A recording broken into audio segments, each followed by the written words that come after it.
Hi everyone, आज की इस वीडियो में हम 6 ऐसी ट्रिक्स के बारे में बात करने वाले हैं जो ह्यूमैनिटीज़ स्ट्रीम में आपको पढ़ाई करने में काफ़ी ज़्यादा हेल्प करने वाली हैं, आपके परफॉर्मेंस को काफ़ी ज़्यादा बूस्ट करने वाली हैं। तो सीधे स्टार्ट करते हैं। हमारी टिप नंबर 1, एक्टिव रिकॉल। जब हम रिवीजन करते हैं तो हम गलती ये कर देते हैं कि हम रिवाइज करते समय बुक देखते हैं, हाँ ये तो पढ़ लिया हमने, ये टॉपिक भी कर लिया, ये टॉपिक भी हो गया, ये भी याद आ जाएगा मेरे को। लेकिन जब क्वेश्चन पेपर सामने आता है तो एकदम से ब्लैंक हो चुके होते हैं, हम वो टर्म्स भूल चुके होते हैं, वो डिटेल्स भूल चुके होते हैं। इसमें गलती किसकी है? पैसिव रिव्यूइंग की, पैसिवली रिवाइज करने की। आपको रिवीजन के टाइम पे क्या करना है? अपनी मेमोरी से पूरा याद करने की कोशिश करना है। जब आप इस चीज़ को प्रैक्टिस करेंगे तो ओवर द लॉन्ग रन आपके ब्रेन को इसकी भी आदत होने लगेगी कि मुझे खुद की मेमोरी से याद करना है, तो आप उसको रिटेन भी करने लगेंगे। साथ साथ जब आप ये करेंगे, अगर आपको कोई टॉपिक याद आता है तो अच्छी बात है, अगर आप भूल चुके हैं तो आप उसको उसके बाद एक बार फिर से पढ़ लेंगे। यहाँ पे कभी भी ऐसे नहीं होगा कि यार रिवीजन में देख लिया कि भाई बन रहा था लेकिन एक्चुअल में याद था ही नहीं, वो याद आ गया क्योंकि हमने एक बार बुक देख ली थी। तो आपको एक्टिवली रिवीजन करना है। सेकेंड ट्रिक है स्पेस्ड रिपीटिशन। ये गलती बहुत ज़्यादा बच्चे करते हैं, अंडर कॉन्फिडेंट होते हैं, पैनिकी होते हैं पढ़ाई करते समय। तो वो क्या करते हैं, एक टॉपिक पढ़ा, 2 टॉपिक पढ़ा और वापस से उसको रिवाइज करने लग गए। नहीं, आपको रिवीजन में थोड़ा सा गैप रखना है। तुरंत तो आप करेंगे तो आपको याद रहेगा, आपसे बन जाएगा, लेकिन थोड़े टाइम बाद आप उसको करेंगे तो वो आपको एक्चुअल में हेल्प करेगा ये देखने में कि आपको एक्चुअल में याद है या नहीं है। ये आपको रिटेंशन में भी काफ़ी ज़्यादा हेल्प करेगा।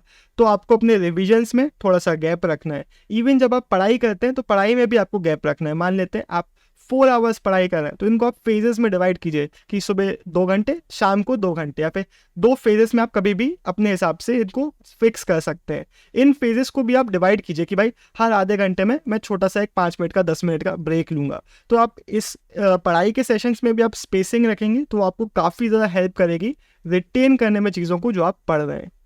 थर्ड ट्रिक है स्मार्ट वर्क।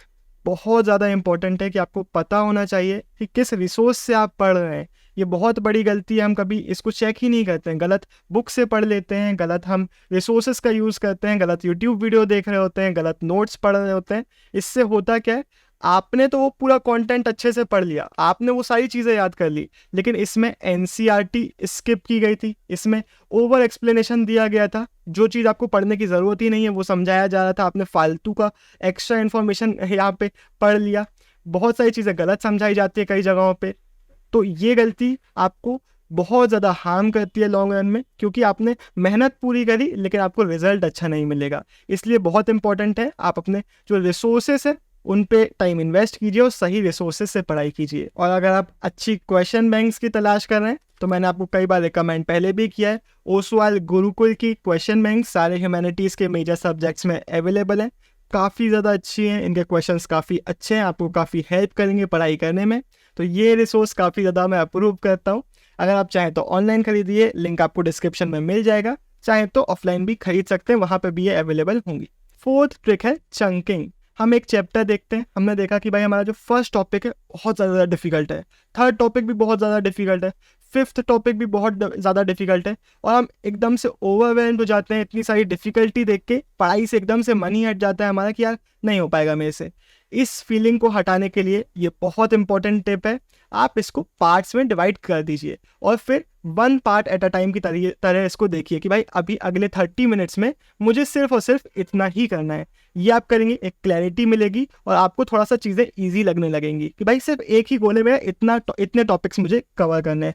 फिर आप छोटा सा ब्रेक ले सकते हैं, फिर आपने अपना सेकेंड चंक पकड़ा कि अब मैं सिर्फ इस पर फोकस करने वाला हूँ। और जब आपके पास एक छोटा गोल होगा जो अचीवेबल लग रहा होगा तो आप कभी भी ओवर स्ट्रेस्ड फील नहीं करेंगे और आप उस गोल को अचीव कर पा रहे होंगे। तो ऐसे छोटे चंक्स में अपने सब्जेक्ट्स को, अपने चैप्टर्स को, अपने टॉपिक्स को आप डिवाइड कर सकते हैं। फिफ्थ ट्रिक है निमोनिक डिवाइसेस। ये ह्यूमैनिटी सब्जेक्ट में कई जगहों पे यूज़ आप कर सकते हो, काफ़ी ज़्यादा ये आपको हेल्प करेगा। जब मैंने कार चलाना सीखी थी ना तो मुझे भैया ने बताया था कि ABC, एक्सेलरेटर, ब्रेक, क्लच। सुनने में बहुत सिंपल लगा। आप ह्यूमैनिटीज़ में कई जगहों पे, पॉलिटिकल साइंस में आपको आशियान का फुल फॉर्म, आपका आशियान के जितने भी नेशंस हैं वो आपको याद करना है, सार्क के याद करना है, या फिर आपको ज्योग्राफी में कोई टॉपिक में बहुत सारे नाम है आपको याद करना है। हमें डर लग जाता है कि भाई इतने सारे याद कैसे करेंगे।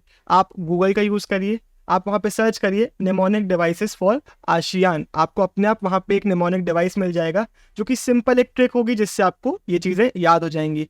या फिर आप खुद से भी अपने निमोनिक डिवाइसेस बना सकते हैं। आप कोई इमेज से उसको कनेक्ट कर सकते हैं कि जैसे ही मैं इस इमेज के बारे में सोचूंगा तो मुझे ये चीज़ें याद आ जाएंगी। तो इस तरीके से आप मेमोरी डिवाइसेस का यूज़ करेंगे तो काफ़ी ज़्यादा हेल्प करेंगे आपको, जहाँ पे बहुत सारे नाम होते हैं ना उन चीज़ों को याद करने में।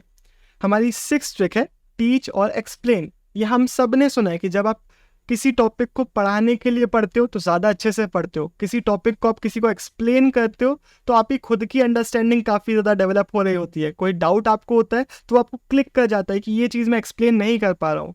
और ये मेथड के बारे में हम सब ने कभी ना कभी सुना है, बहुत बार सुना है, हम सबको पता है कि एकदम फैक्चुअल एक ट्रिक है अपनी प्रिपरेशन को इम्प्रूव करने में, लेकिन हम यूज़ क्यों नहीं करते हैं? आप कभी यूज़ तो करके देखिए। अपने दोस्त को आप कॉल लगा सकते हैं, दोस्त को कॉल नहीं लगाना, आप इमेजिनरी ऑडियंस ले सकते हैं, उसको आप एक्सप्लेन कर सकते हैं, लेकिन करके देखिए। इसको आप करेंगे ये आपको काफ़ी ज़्यादा हेल्प करेगा डिफ़िकल्ट से डिफ़िकल्ट टॉपिक को याद करने में, समझने में और रिटेन करने में। So this is it for the video. And यहाँ तक आ गया तो एक चीज़ और बताओ, कैन वी ऑल अग्री कि Pentonic is the best pen पूरे मार्केट में 10 रुपीज़ में? कितने भी रुपीज़ में? मेरे को पेंटोनिक बहुत पसंद आया है, नॉट पेड प्रमोशन, लेकिन जस्ट आस्किंग।